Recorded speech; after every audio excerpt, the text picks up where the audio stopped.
കേരളത്തിലെ ആനപ്രേമികളുടെ മനസ്സിൽ ഇന്നും മായാതെ നിൽക്കുന്ന രണ്ട് കൊമ്പന്മാർ ഈരാറ്റുപേട്ട അയ്യപ്പനും കിരൺ നാരായണൻകുട്ടിയും. ഇരുവരും നമ്മോട് വിട പറഞ്ഞിട്ട് ഇന്ന് 1 വർഷം തികയുകയാണ്. കഴിഞ്ഞ വർഷം ഓഗസ്റ്റ് 22-നും 23-നുമായി വെറും 1 ദിവസത്തിന്റെ ഇടവേളയിലാണ് ആനപ്രേമികളെ കണ്ണീരിലാഴ്ത്തി ഈ രണ്ട് കൊമ്പന്മാരും യാത്രയായത്.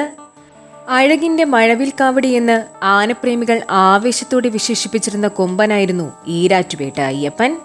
വർഷങ്ങളോളം കേരളത്തിലെ പൂരപ്പറമ്പുകളിലും ഉത്സവവേദികളിലും തലയെടുപ്പോടെ നിറഞ്ഞിരുന്ന അയ്യപ്പൻ തന്റെ അഴകും പ്രൗഢിയും കൊണ്ട് വലിയൊരു ആരാധക വൃന്ദത്തെയാണ് സ്വന്തമാക്കിയത്.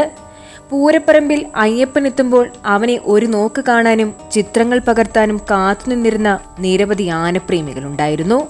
അതുകൊണ്ട് തന്നെ അവന്റെ വിയോഗം ഒരാനയുടെ മരണം എന്നതിനപ്പുറം ആനപ്രേമികളുടെ മനസ്സിലെ പ്രിയപ്പെട്ടൊരു ഓർമ്മയുടെ വിടവാങ്ങൽ കൂടിയായിരുന്നു. അയ്യപ്പന്റെ വിയോഗത്തിന്റെ വേദന മാറും മുമ്പായിരുന്നു അടുത്ത ദുഃഖവാർത്ത എത്തിയത്. അക്ഷരനഗരിയുടെ ഇരട്ടച്ചങ്കനെന്ന് സ്നേഹത്തോടെ വിളിക്കപ്പെട്ടിരുന്ന കിരൺ നാരായണൻകുട്ടിയും വിട പറഞ്ഞു. കോട്ടയത്തെ ആനപ്രേമികൾക്ക് ഏറെ പ്രിയപ്പെട്ട കൊമ്പനായിരുന്നു നാരായണൻകുട്ടിയും. കേരളത്തിലുടനീളം നിരവധി ആരാധകരുണ്ടായിരുന്നു. 1 ദിവസത്തിന്റെ മാത്രം ഇടവേളയിൽ 2 പ്രിയപ്പെട്ട കൊമ്പന്മാരെ നഷ്ടമായ ആ ഓഗസ്റ്റ് ദിനങ്ങൾ കേരളത്തിലെ ആനപ്രേമികൾക്ക് അത്ര വേഗം മറക്കാനാവില്ല. കാലം 1 വർഷം മുന്നോട്ട് പോയിരിക്കുന്നു. പൂരപ്പറമ്പുകളിൽ ഇനി അവരുടെ തലയെടുപ്പ് കാണാനാകില്ല. ആരാധകരുടെ ക്യാമറ കണ്ണുകൾക്ക് മുന്നിലേക്ക് അവർ ഇനി നടന്നു വരികയില്ല.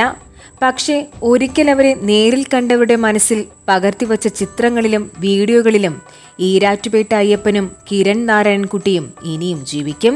കേരളത്തിന്റെ പൂരപ്പറമ്പുകളെ ഒരു കാലത്ത് ആവേശത്തിലാക്കിയ ആ 2 പ്രിയ കൊമ്പന്മാർക്കും കണ്ണീർ പൂക്കൾ.